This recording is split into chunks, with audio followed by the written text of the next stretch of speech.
So we should all be familiar to some extent with ethical practice and ethical issues.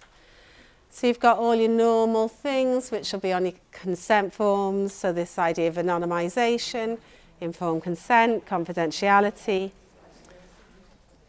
and avoidance of harm. So these cut across all sorts of projects, whether or not you're using visual methods. But Rose Wiles has done a lot of work on visual ethics with Andrew Clark. She argues that when you bring the visual in, all those things are intensified. So it's harder to anonymise and have confidentiality if you've got images of people. Informed consent is more problematic, so you have to think about how the images will be used or reused or stored. Avoidance of harm can be more problematic because visual methods are so open and such sharp tools. So these things become intensified. Even when there aren't any visual images, there are still huge issues with identification. So even in the 50s, when Fiddick and Bentzman did Small Town in Mass Society, when they published the book, the participants were fuming because they could recognise themselves. So they might have called Michael Bill and Janet Sue, but they gave so much contextualisation that Bill knew he was Michael. Not only that, Bill knew that Janet was Sue and that Sue had been talking about him behind his back. So it caused lots of issues. So sometimes even when there's no visual, it's not enough just to change the name. Changing the name's not enough, particularly when you're working with very small communities or a small community within a larger community who could become recognisable. So in one of my studies, I had an issue with race because nearly everyone was white. So if I started identifying participants as black, there weren't many black families. So if people read it, they could think that it's the family that it was or the family that it wasn't that fits the pattern. So I didn't talk about ethnicity. I just left it out of the whole report. And then that was, there was some questions around why didn't I include that? Because it's such a small group. So other times I've changed the number of children. If people have got 6 or 7 children, that's quite unusual now. So I would change the genders of children or change the numbers from 6 to 7. So things like that you need to think about. Yes, people need contextualisation, but does your contextualisation cause danger for your participants? And that's without any visual coming into it. So people can often recognise themselves even if they've got a pseudonym. A pseudonym is just the tip of the iceberg, really, when we're thinking about publication.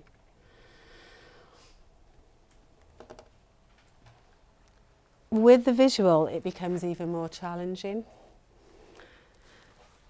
because artistic interpretations and photographs can document participants, but also the immediate local area or their friends or their families, particularly if you give people cameras. So there are concerns about concealing identities, and it is a challenge. So it's very difficult to both show people and give them confidentiality. You can't have both. You can't have confidentiality and being seen because they contradict each other.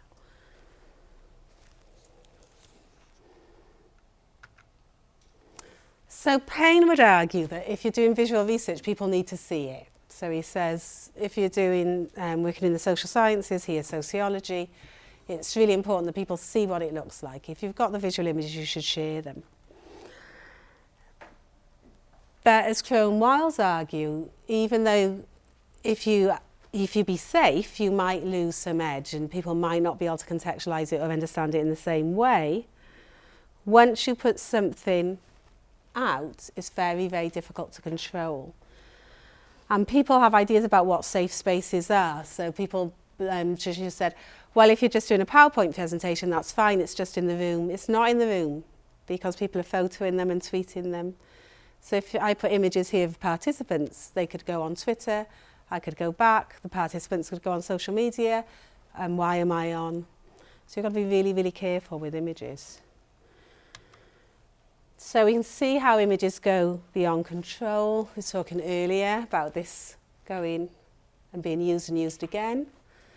It's journalism, so there's no permission. The child didn't get permission, his parents didn't get permission. It's journalism, so it's not social science, it's a different thing. Also here with Dorothea Lange's work, it's been used and used and republished with different writing around the image and different interpretations. With Geraldine Verdi and Geraldine Brown's work earlier, we're talking about these. So these participants wanted to be seen. They wanted to be the cover girl for Young Pregnancy. They wanted to tell a different story. They wanted their images to be up. And that is often the case. So often when I'm working with young people, they say, I want you to use my real name. I want to have my image on it.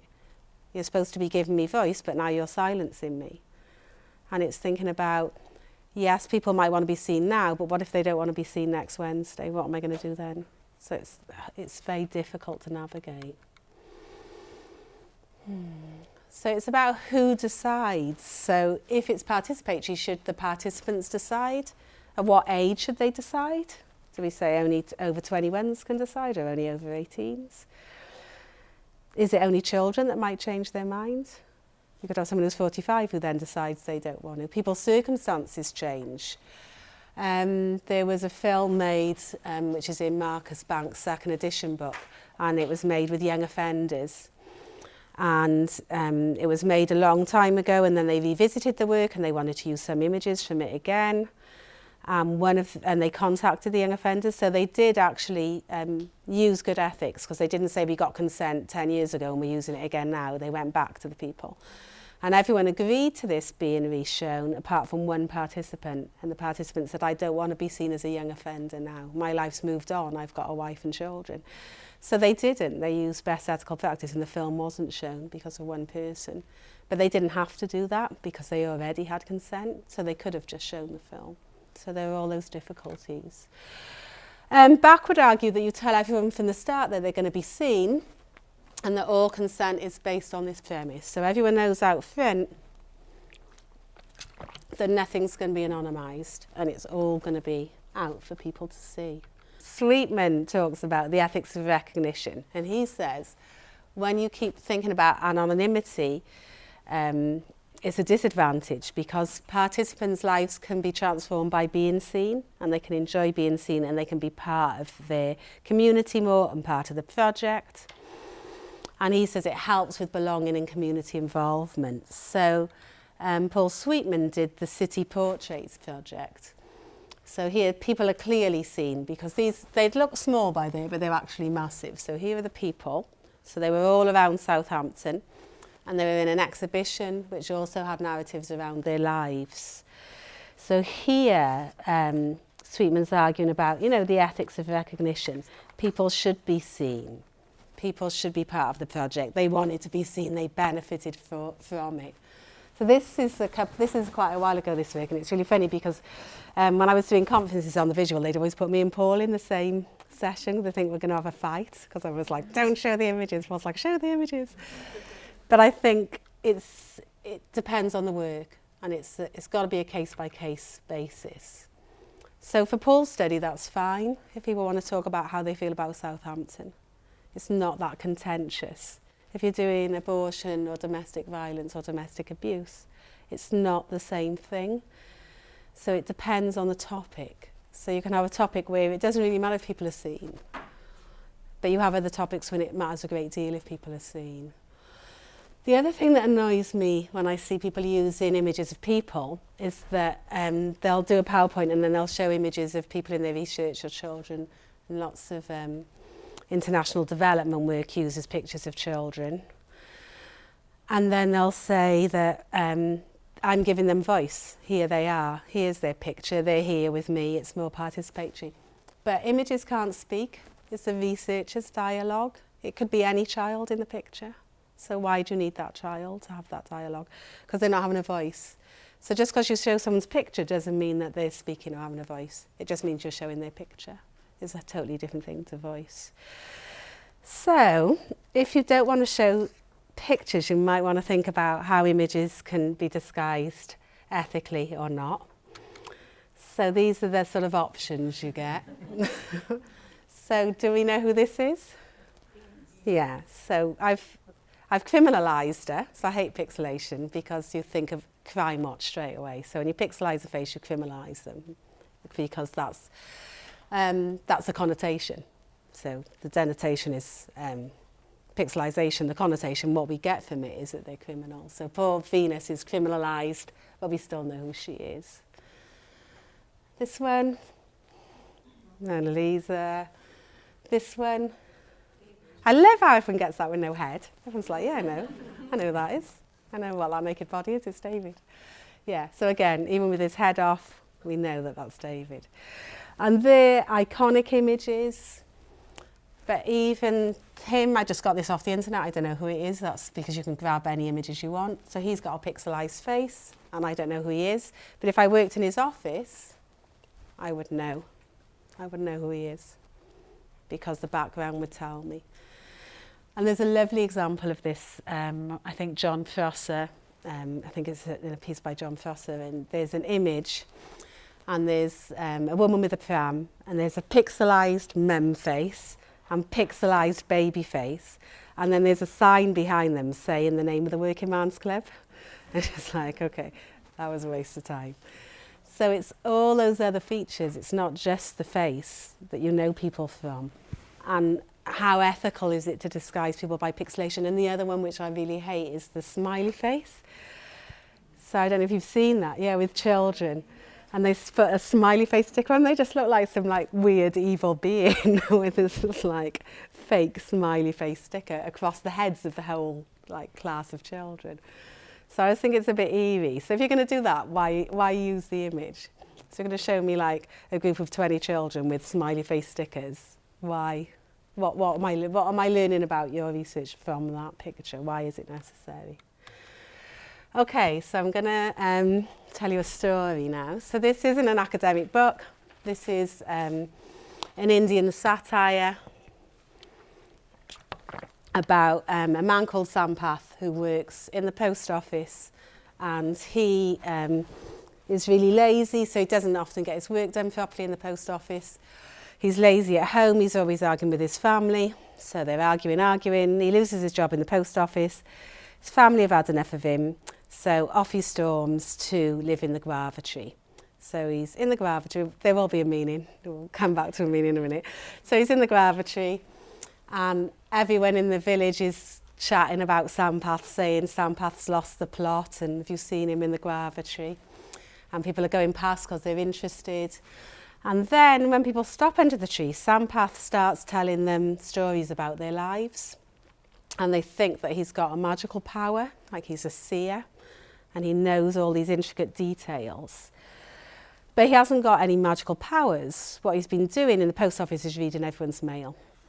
So people who wrote letters, not just about themselves, but about their neighbours, their aunts, their uncles, gossiping away, thought only the sender would see it, but Sampath saw it.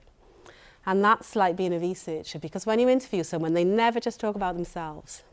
They talk about their husbands, their lovers, their friends, their enemies, their neighbours. And you only get their account of that relationship. So they might give very negative accounts of an ex-partner or husband or friend. You might publish those accounts. You might use their images. So it means that not just they're recognisable, but the people who couldn't defend the stories that were told about them also become recognisable. And that's the issue with visual images. You don't make the person visible, you make everyone visible who they're connected to. So, going back to informed consent, which was your question earlier. So participants can only consent for themselves, but is consent informed? So if you're working in a university doing research with people in university, yeah, you can sort of guess that they know what they're doing. If you're working with a community that hasn't been to university and has never done research and never been to a conference or looked at a journal article, and they sign your piece of paper, how do they understand how your data will be used? If you've written, I may present this in a conference, and they've never been to a conference, and they sign it, but it's meaningless, Why is that informed consent? So informed consent is very much a technique to protect the university, not something to support participants' understanding. And it's a real pressure to get past this. So when I did my PhD research, I took people to academic conferences, not the whole day, just the session before lunch, obviously. Didn't want to kill them off. So we'd go on the last session before lunch so they could have a bit of lunch. People would get up, talk about people in their research. Then I would say, this is how I'll talk about you. That's what happens. That's what it looks like. I'd take journal articles. They don't really want to look, but I'd say, this is what a journal article is. If people don't know what any of those things mean and you don't take time to explain, consent isn't informed. So what I was going to talk about earlier, my friend Victoria Edwards, Vicky, who I've published with on sandboxing. So we've been friends for a long time, so I taught her years ago as an OU student. Now she's doing a PhD. She's made a brilliant thing, which I'm going to get her to write a blog on and hopefully get it posted up on our website, called The Case of Ethics. And it is a salesman's case. So she's bought a salesman's case that a salesman used to use to sell whatever. So it's got little compartments. And in every compartment, she's got something about ethics. So in one of the compartments, she's got a voice changer. So you sort of speak into it and it makes you sound like a Dalek. It's like a kid's toy. But it talks about anonymization. So you have a conversation around what that is. She's got she's got a magnifying glass in there to talk about the role of the researcher. She's got felt mixed up to talk about emotions and emotions in research. So every compartment's got something that tells you something about the research process, rather than just saying, read there, do I have to read all this? I'll just sign my name. So it's having that time built in to make sure that people know what they're consenting to and what consent is. So that's lovely. When I saw the case of ethics, I was so jealous. I was like, I want a case of ethics. But that's such a good way to make sure that you do cover everything. And it's interesting because it's boring doing consent forms. Participants definitely don't want to sit there reading it. But if you've got activities, another thing that I've seen, which is, I think it's Simon Holsworth. He's got a really nice piece of work where he videos himself going through informed consent and all these issues. But he doesn't just video himself talking, he changes his clothes every 20 seconds. So he looks like this, and then he's in red, and then he's got a hat on, and then he's in yellow. So it keeps people engaged to work with young people. So there are lots of issues around informed consent. So there are issues with understanding, but I think there's lots of methods that people can do and keep going back, so it's not like consent and finished, but you keep negotiating, you keep explaining, you keep talking people through about what will be presented and how it would link to them, sometimes I send things back as well, so sometimes when I write things up, I send it back to the participants, or I'll read it out to them. So sometimes I'll also look at how I've interpreted the data and go back. Sometimes you can't. It also depends on the pressure of how much research you've got in and how many deadlines you've got. The other thing that I think is a threat is the open access movement. So the open access movement has a really good ethos. So you've got this Berlin Declaration and there's a mission of disseminating. So you're trying to increase access to knowledge worldwide. So in its essence, it's a really good thing. In England and Wales, you've got more pressure now to publish open access in relation to the Research Excellence Framework. So papers that aren't published open access will not enter the REF anymore. But you've also got other things about informed consent needing to be informed. So I don't know if you do this here, but in Cardiff University now all PhDs go online. So the whole thing goes online. And at Cardiff University there's not any obligation to produce work in the same format. So that's okay if you're talking about you did it in Times New Roman and they publish it in Arial. but it's not the same with photographs, because even if you change a photograph from colour to black and white, it doesn't give the same story. So if there's editing in the images, or changes in the images from the originals, that can be particularly problematic, because there's changes, but also because of its reach. So even in the 1930s, people could alter images, so they could scratch the negatives, colour the negatives in, give people pink cheeks. But that's crude by today's standards. Today, if you've got an image, you could take it again and reuse it and crop and shape it and make it different and give it a different textual content.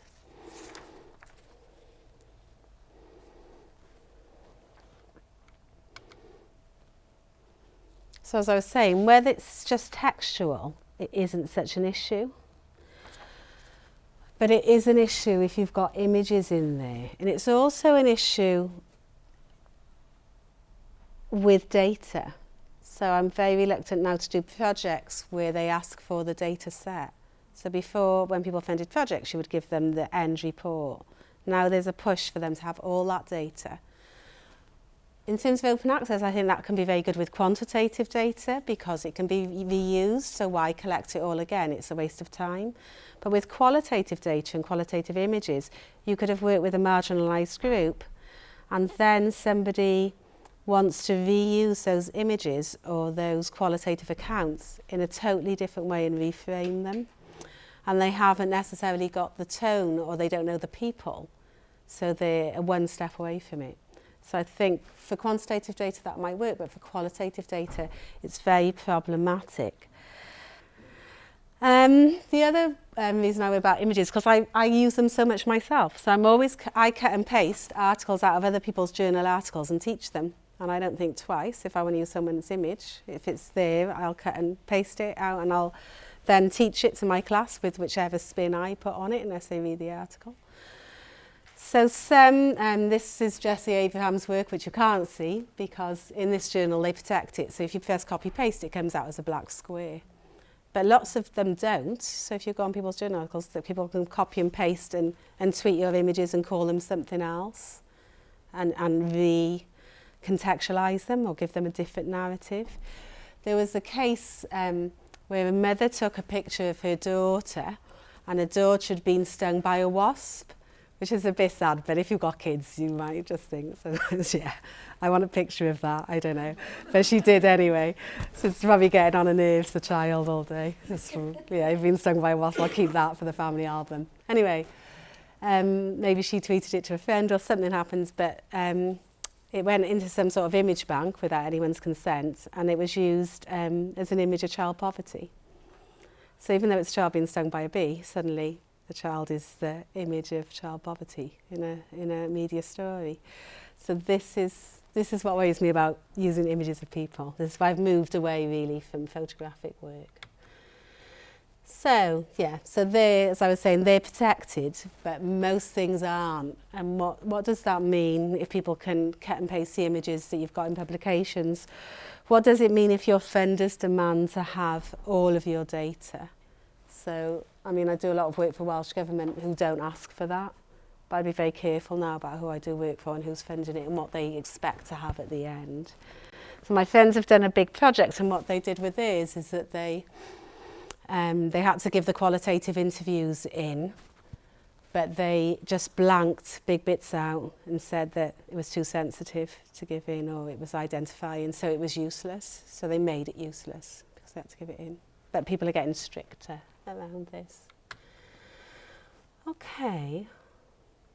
So I think it's just got to be case by case. So there's not like a hard and fast rule, you can only work with this age group or you can't use images at all. So like in Paul Sweetman's work in Southampton, I don't think there's an ethical issue about the representation of people in his research, but in mine there would be. I do think that whatever age group you're working with, a lot more could be done around informed consent, because it's, at the moment, a lot of the time I see it just used as something to be ticked off. A lot of undergraduate dissertation students will say, oh yeah, we've ticked off informed consent now. And it's just like, that's done. Don't have to worry about that. I've got my piece of paper. And I think there are a lot more creative ways that we can explain to people about what research is and what it can do. The general trajectory is that people do some research and then you might write a thesis, or you might write a report for your funders, and then you might do some journal articles. So that's the standard. If you're lucky, you might inform policy, and you might go to academic conferences and talk to other academics, and then they say, oh, you're so good. That was great. That was a lovely session. So you can see that in this, like, it's a very confined audience. So how many busy teachers or busy social workers are actually reading journal articles when they finish work? How many practitioners are thinking, oh, do you know what, there's a new thesis out by a student in Coventry University and I'm going to download that and I'm going to read the 80,000 over the weekend. So what's happening with research is that a lot of it is a waste. So a lot of journal articles don't get read or cited by anybody. When you see an impact factor for a journal and it says 2, that means 2 is the average time that a paper in that journal gets cited. If you see an impact of 0.2, that means even less. So there's lots and lots of output because there's a publish or perish push on academics to write, publish. But a lot of it doesn't get read even in academia. And a lot of it doesn't get looked at all outside of academia. And the reason that you know this when you do research is because when you do your lit review often, you'll see these pervasive inequalities. So I do a lot of work with care leavers and children in care. So if I looked at the research 50 years ago, 30 years ago, 40 years ago, I'm seeing the same patterns. When I did a big project, I found the same patterns. So people are doing really good research and it's being reported, but nothing's changing. And one reason that nothing's changing is because it doesn't get to the people who make the changes. It's not engaging practitioners. It's not engaging teachers. It's not engaging social workers because they're busy. They're busy doing other things. They're not going to be looking at the latest research. When I was naive, I thought that if you inform policy, that would be like the golden thing. So it's not just a report now, it's not just an academic article, it's informed policy. So when we did our research, we had 17 recommendations for Welsh Government. They put it in their new strategy, in their policy guidance, in the recommendations for designated teachers. But again, I can't see many practitioners sitting at home going, let's try and negotiate the really difficult to use Welsh Government website and see if there's been any strategy change. That's my evening. So again, who's looking? So it's really disappointing to see that our findings matched earlier findings, and it's just this loop, this horrible loop of people working really hard on research, participants giving their time up, things not changing. It's really difficult as well when you work with young people. So a lot of the young people we work with said, oh, we haven't come here to do the research for you. We've just come here to meet other people like us because we know nothing changes. You come in, you get your data, off you go. Say our lives are the same. So I didn't want to do another piece of research that had no other outcome. So I just started thinking more and more about how do you get these messages out beyond like the dead texts of academia, beyond report writing or articles, which sort of kill people and make everything flat or fancied up in theory. So it sort of kills the stories of the people and also makes them inaccessible. So often a sort of good academic, if you've got a 4-star, it's either had massive ESRC funding or no one can understand it. So like there would be a criticism. I know somebody told me it was in a lecture at our university that someone was critiquing my papers because that's got a lot of citations because it's easy to read. And I was like, is that like a fault? is that not the aim?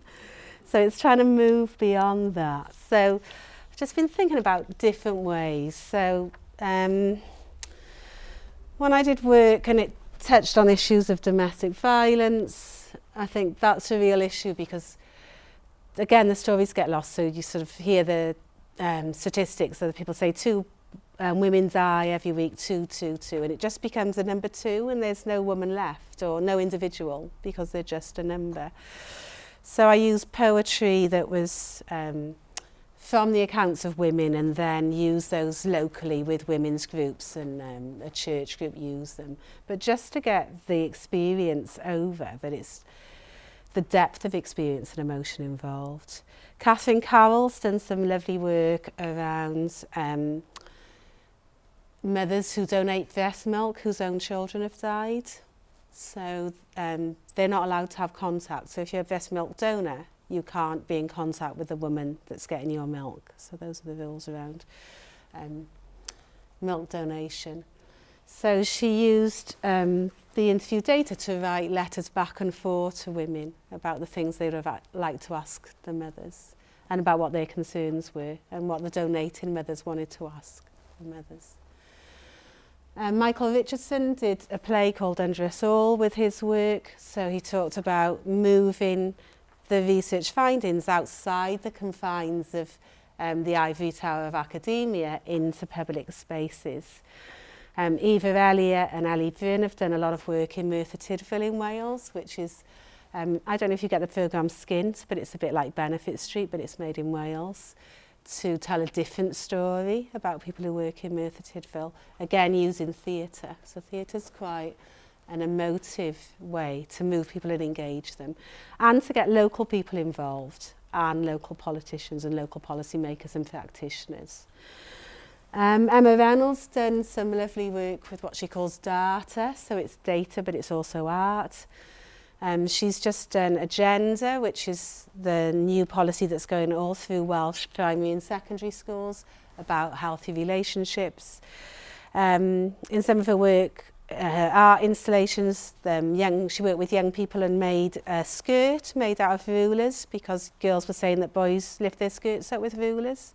So they made a skirt made of rulers with the names that they get called all the time. So she's done lots and lots of artwork and installations and videos.